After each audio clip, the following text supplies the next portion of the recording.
Hello everybody and welcome back. I'm Count Christo and today we're going to be taking another look at a Grey Eminence next level grand strategy dev diary. Today we're going to talk about characters. Characters are one of the huge ways in which Grey Eminence diverges from, for example, your EU4 or your Mayo and Taxes, obviously other games in this time period, because we are not merely playing as a state where people are numbers on a tally sheet. They are genuinely characters. This is the, if you want, CK2 influence of things. And I recognize that I always bring in other Paradox games when I'm talking about Grey Eminence. It just helps to have a reference for things to think about. But let's talk about what Grey Eminence is doing uniquely with characters. So I wanted to talk about these guys next because obviously this feeds into politics, right? If you're a dynasty, dynastic authority country, you have a monarch, that character is going to be really important.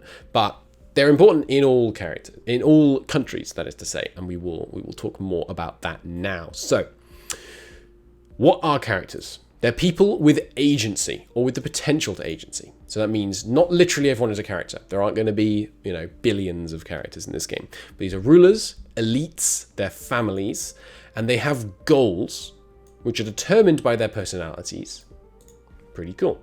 Each character has a culture they identify with, which we'll talk about in another video, a religion, which they profess, and one language, at least, that they can speak.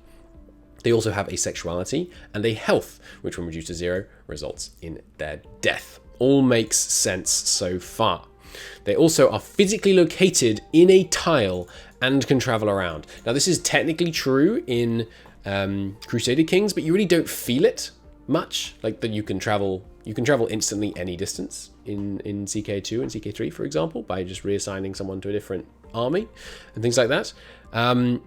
But that will be interesting if that travel is actually built in and factored in as a true gameplay mechanic to account for the fact that traveling long distances was hard and rare. It's going to be cool and interesting.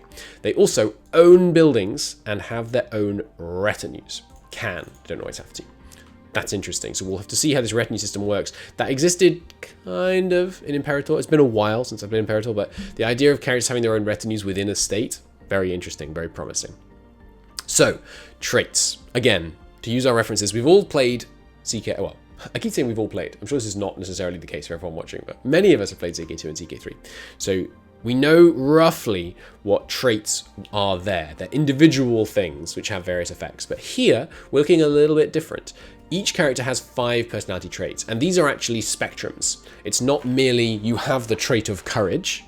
It's that you have a personality, a position on the spectrum of courage between -2 and +2, which makes sense, right? So you've got -2, +2 courage, generosity, lenience, piety, and sincerity.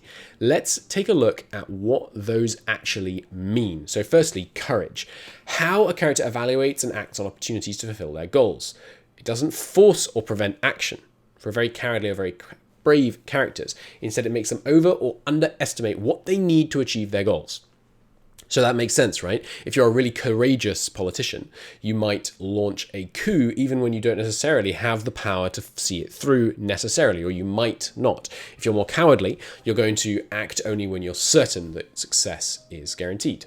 Makes sense, and you can see how that would really influence a nation if their ruler was more or less cowardly. Generosity. How much a character favors themselves rather than others in situations. Again, not absolute, no such thing as total selflessness, but it's in terms of how they're making their decisions about goals, how they evaluate favors they're owed or that they owe, and how much assistance they'll actually provide other characters in need. So if you find a character who you make an ally with, but they're incredibly ungenerous, they might turn out to be a really bad ally. Maybe you don't want to ally yourself with France if France is an absolute monarchy and their king is very ungenerous, because even if you get all kinds of favors with them, they're not going to do what you want, maybe. Potentially. All of this is potentially, of course.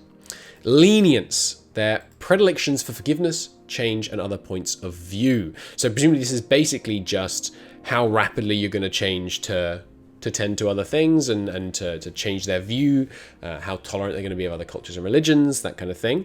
And also determines how easily and under what circumstances their personality traits can change. So that's interesting. Maybe if you're a really lenient character, you could become more or less courageous as influenced by other people around you. We'll have to learn more about the systems of how these traits are set before we can speak to that. Piety. Pretty simple. How pious are you? Are you a super religious type, or are you a dirty heretic who has nothing interesting to, that wants nothing to do with it all, and all that kind of thing? Makes sense, right? Then the last one is sincerity. So this ties into the intrigue system, and you know I love to hear about an intrigue system. If you're very low sincerity, then you might be better able to lie, better able to manipulate, and in this case, have sex with someone to try and gain an advantage. You know, if you had low sincerity, you'd be more willing to, engage in a political marriage, for example. Very interesting. And then, those are the personality traits. Then there are lifestyle traits, right? So these are different. They're not a fixed number, and they tend to accumulate over time. So this sounds a lot like the mainline traits in, say, CK2, where you tend to get more as you get older. And one of the processes they can get them is through education. All characters undergo a balanced education to prepare them for what society expects of them. And your type of education is going to vary based on culture and religions significantly. So cool. You can influence this process, prioritize specific areas of study. So you might want to educate your heirs in the arts of war and things like that. Loads of events that can lead to lifestyle events and things like that, which is really cool. I don't know who would get the events. And this is something that I think is interesting. So we're playing as a state, right? We've established that our dynasty can die out, and we still exist. If we're playing as Prince Edward down here, then, or rather, would we be playing as Prince Edward, or would we be playing as the king? And would we get the events for his character traits? Because one of the problems in CK2 is, and CK3, is that you're playing as the current ruler, right? Which often means you lack control over the next ruler. And imagine how much more true that would be if the next ruler wasn't even going to be of your dynasty. You know, if there was going to be an election and you have no control over it. So we'll see how that works, which will be interesting. Next, there are physical traits, also variable. Some are genetic, not all are expressed at birth. So in some cases, you may be in for nasty surprises if you haven't diversified your ruling bloodline enough. We're looking at you, Habsburgs, but mostly they're acquired over time by our events and circumstances. Notable examples include diseases, disease system populations ties into it, wounds, disfigurement, and a lot of other physical conditions of varying pleasantness. Now, that all makes sense, right? Let's look at the UI. So I have said, and I'm going to attempt to stick to this, I don't want to just go off. I don't want to critique the UI too much, because it's early days and graphical appearance is often something that happens very late in development, because it's something that other systems have to be in place to do it. But frankly, this doesn't look very good. That's my honest opinion. Some parts of it I really like. These icons, the fact that they're very I'm not sure which is which among these icons, but the fact that they're really clearly different. We've clearly got, okay, sexuality, this is pretty simple. Health, that's pretty simple, nice. And then we've got the three things, right? I'm assuming this is physical, personality. Now, how many personality traits are there? 5. So I'm assuming these are personality traits. Yeah, because that's going to be piety. That's going to be like sincerity. That's going to be generosity. These are lifestyle traits, and these are health. No, maybe these are health because he's like a strong guy. But anyway, this I really like, this section here. How much money they've got, how many people are in their retinue, I guess. No, sorry, this is like prestige or fame, I think.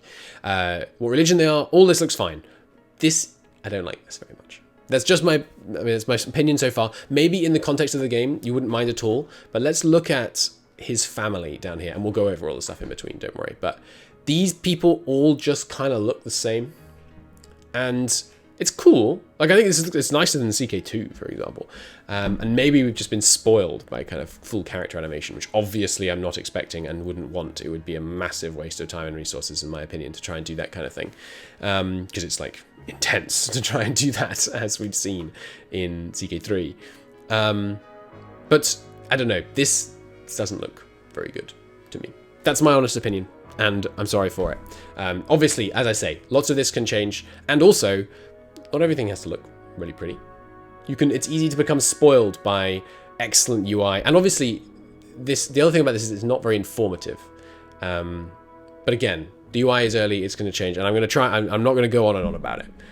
Once we're closer to release, I'll obviously, I'll make my suggestions in the most productive way that I can, which is not rambling necessarily in a video essay or whatever. But yeah, I'm just not a huge fan of these. But with that out of the way, let's keep talking about the awesome elements of this character system. So first off, yeah, this UI presentation right here, really good. I love this. The really easy way of seeing the 3 different types of traits you can have, if I'm getting it right, that those are indeed what those are. These might actually be ways to interact with a character now I think about it. But yeah, this is really cool. And I like this. Obviously, it's quite small, so it's hard to tell, but this is pretty good. This icon art, I like it. It's clear. It's very distinct from each other. The different, the use of circle, square, and diamond to represent different types of traits. Chef's kiss. Very nice. Love that. Goals. So this is really important. This is where characters try and do stuff. And characters are the drivers, the agents of change in this world of ours. So they have personal, social, political, and material goals. They determine their goals based on their circumstances, which is based on all kinds of things, and also how they go about achieving their goals is determined by their personality. So, if you're a particularly unsincere, particularly ungenerous person, you might scheme to achieve your personal goals. Or if you're a really generous, kind of nice guy, you might kind of, try and make friends and be all gregarious and all that to try and achieve your personal goals. So personal goals, relations to other characters. A vindictive character when they were bullied might seek revenge later in life. Personal goals can also be involved in love affairs and doing all kinds of things. Personality isn't an absolute detriment, which means that even if you're really nice, if someone like murders your mum or whatever, you're probably not going to like them, and you might well seek a personal goal against them. Social goals. So these are about pushing to change something about how society works. Such goals are rarer, and they can form factions together to achieve their goals as a collective. That's just so cool. So for example, this could be, things I'm not quite sure about the difference between these two, but we'll see. Like, to me, abolition of slavery, right? Let's say that's one of your social goals. That seems like a social goal, right? You want to change something about how society works. It's kind of political, though, isn't it? So I think political is more about higher level stuff. Not higher level, but like a different class of stuff. So wars, for example. This is usually fought because of political goals. Okay, so a dynastic claim could be used as a reason for someone to pursue the goal of enforcing a dynasty and things like that. And we'll learn more about the claims and stuff later on, so let's not go too deep into that. But centralizing the realm, changing its form of government through a revolution, things like that. That's going to be really interesting. And here is something that I find very interesting. And this is going to be a real challenge for the developers, and I hope that they rise to meet it, as they seem to with many other challenges so far. Keep an eye out for the political goals in your country. So keeping an eye out for the political goals in your country is vital. How the hell are we going to do that? We can see when factions form, right, to enact social goals and things like that. So I can picture a faction tab that tells us here are the active factions. How the hell am I going to keep an eye out on political goals? Let's say I have 10 major noble families in my country. They own land up and down the UK or Britain, whatever, England. How the hell am I going to keep an eye on them without that being really boring? You see the problem, right? I need to go into each character and look at their goals. And surely I can't just know their political goals and things like that. So I'm really keen to see how they're going to use user interface to portray to the player the political state of the country. What do what do the main power brokers want? How are they trying to get it? How many people support them? How many people back them in the general public? All this kind of stuff. That's difficult information to convey in a way that doesn't require the player to constantly just go and check a bunch of people and things like that. I'm not saying they're going to make it boring. I'm just saying it's a challenge, and I'm really keen to see how they approach that, because to me, this one sentence makes or breaks the character system. In CK2, you care about your character, you care about your heirs, and you care about the people who you give land to a bit. And you care because realistically you can make anyone like you. and you care about mostly just their religion and stuff, and you care about the biggest vassals in your realm. That's it, really, because those are the people that matter. In Grey Eminence, a lot more than that matter. People are going to push for abolitionism. Abolitionism? Is that the word for abolishing slavery? Abolitionism? Abolitionism? Anyway, people are going to push for changing one of the 30 plus laws in your country to a particular thing, and other people are going to push against them. That's, I mean, I don't know the numbers because I haven't played the game, but that seems like hundreds of characters with hundreds and hundreds of different simultaneous goals and motivations. How the heck are you going to have any idea of how to keep track of all of that, and how to process how that's going to work in order to, and then know how you're going to influence it? And oh my god, I'm trying to fight a war with France and I don't know how to keep track of all of this. So I'm really interested about how they do that, because if, I mean, you know, it should go without saying, if they do that well, gold dust, incredible stuff. It would be amazing if you could actually have, because in CK2, one of the most fun things is and I know I keep going back to Paradox games, but the analogs are clearly there. They're the only other games in this genre, essentially, are all made by Paradox. The best things are when a story develops because of realistic character motivations, or at least fun character motivations, right? In CK2, they all have to be quite personal stories. Here, we can have social and political stories based on what characters want and how they band together and how society shifts. That's so cool, but I have to be able to see it. I have to be able to interact with it in an interesting, engaging, visualizable way. And if they pull that off, I mean, it's going to blow my mind, and it's going to blow everybody's mind, because that would be crazy. Next. Material goals reflect a character's desire to impact the physical world. The most banal goal would be the accumulation of wealth, but there are other more interesting ones. For example, wanting to erect a great cathedral, sponsor a road construction to facilitate trade. This is really cool. This seems like a way in which a lot of the kind of organic development will take place, is characters who decide their goal is to achieve this and things like that, and then they'll go out and they'll accumulate money and they'll build it. This is really cool. I really like this as something that characters are going to do, because in CK2, for example, you have ambitions, right? Those are kind of like goals here. They're much simpler, and it seems like goals are going much broader. And I suspect, I could be wrong, but I suspect that goals are essentially how the AI is controlled. In EU4, for example, early EU4, countries had missions, different to the current mission system. And that was a lot of how the AI decided what to do. They would pick a mission and then they'd pursue it. The idea that a far more expansive possible range of missions is available to a massively more expansive group of actors, agents, that is to say, all the characters in the world, is staggering. And the idea that's how things are going to be driven forwards are really interesting.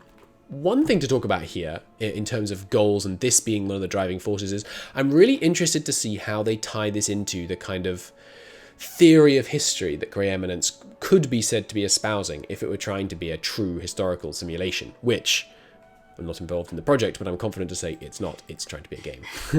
And I've gone on about this at length previously, but there are two... Here's your brief history lesson from Christo, who is not a historian. There are two schools of thought. There are more. I'm not saying there aren't three. I'm just saying there are two schools of thought about what drives change throughout history. One of them could be described as the, I don't know the exact words, but there's the great man theory, right? The idea of the great man theory is that things happen because some great man came along and, you know, for better or worse, they did tend to be men, and they came along and they wanted to change something and they changed it. Napoleon wanted to change France, so France changed. Okay, that is what I think is well reflected in this goals-based system, right? And then there's the other theory, and they're not strictly diametrically opposed. It's perfectly possible to have a kind of sensible union, middle ground between these two theories, which is the kind of class-based, labor-based progress theory. France, many people in France and economic factors in France wanted France to be different. Napoleon was just the expression of that. He was just the kind of instigator. And I'm not a historian, so I'm not explaining these really well. But what I'm interested to see is how Grey Eminence is going to approach the fact that some changes, especially some social changes, they didn't happen because some actors wanted them to happen. They happened because of much more broad economic and broad social things. And how they're going to represent that or not, and I'm not saying they have to represent it, but how they're going to represent it and how it's going to interact with this very character agency driven system. That's going to be really interesting, and I'm looking forward to it. Again, I'm not a historian. Please don't rate me over the coals for butchering your favorite, like Marxist versus great man political theories, but historical theories. Sorry, well, political history theories. Anyway, we're going to move on to attitudes. How a character feels about another character is represented as a specific attitude. Most character relations, and some political diplomatic ones, require certain attitudes between both parties, so it's an important parameter to watch. Again, how do I watch it? I'm really interested about how they visualize this, because if they visualize it well, it's great. If they visualize it badly, it's a problem. It is a problem. If. So, you can't seek an alliance with someone who hates your ruler's guts. Makes sense, right? Attitudes are formed by all kinds of different things, whether their goals and personalities align. You know, if someone wants the same thing of you and is quite similar to you, you tend to like them.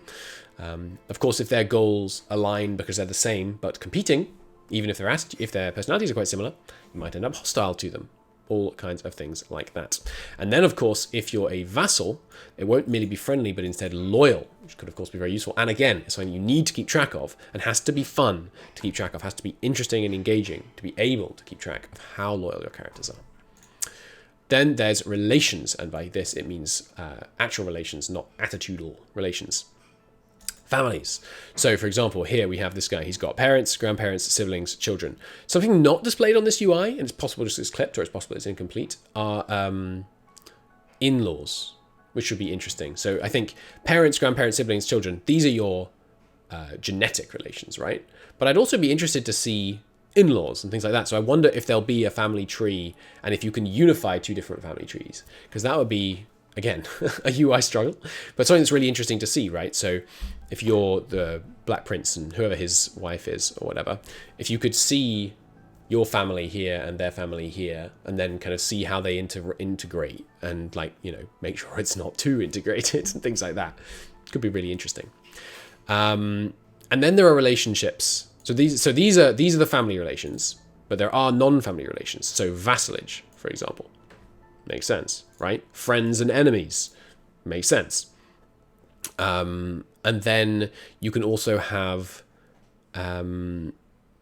relationships like vassalage are going to endure the deaths of the people in them. So the character can die, but the country they ruled remains, right?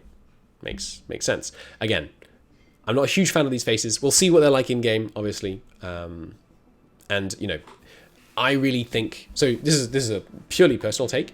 I think the shift from little faces to big 3D models in CK3 was a waste of time.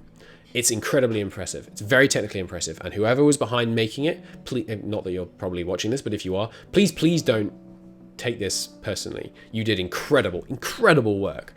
I just don't think that's what these games are about, if that makes sense. I don't think the kind of visual grandeur or spectacle is that important. And that's to me, not to what you should be doing at all. But so maybe it doesn't matter. These faces kind of look similar and, you know, they all look a bit grumpy. Maybe that just doesn't matter at all. Maybe it's something that you don't notice too much.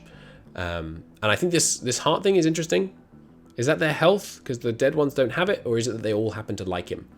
I'm curious and I'm not sure. We're not going to talk about modability too much this time because we've already gone pretty long, but that is the characters system in Grey Eminence. I hope you enjoyed it. I hope you don't mind my little forays into UI design and great theories of how the world turns in history. But thanks for watching. In the next one, we're going to talk about elites. How do these characters get what they want? I'll see you then. Thanks for watching. Bye-bye.